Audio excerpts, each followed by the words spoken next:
We are before the public now for two brief preliminary information. One, it has now been confirmed that the body inside here belongs to Mheshimiwa.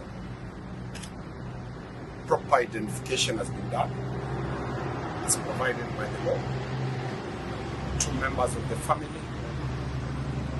have identified the body as other family members. So the confirmation of the death of the MCA is now certain. Two, there are in total 7 pathologists representing different interests.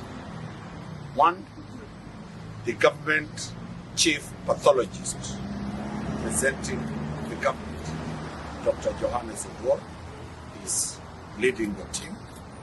Two, the family has sent a pathologist. So that is the second pathologist.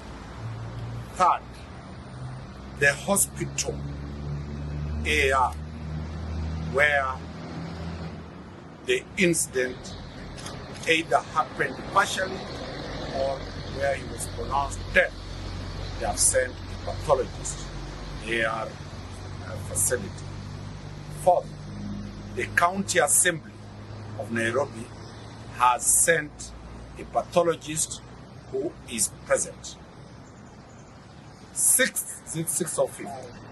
Fifth, the governor, the county government executive wing of Nairobi County, the governor has sent the governor's office, not the governor, the person. The county government of Nairobi has sent a pathologist. The member of parliament for Embakasi, South or North? East, Babu Owenu, has sent 2 pathologists. So in total, we have 7 pathologists, and as we said, anybody who has an interest in this matter is free to come with their pathologists.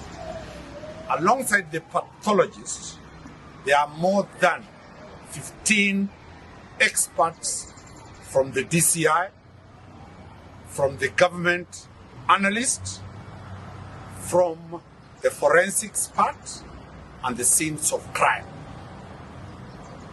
Equally lastly, the laboratory.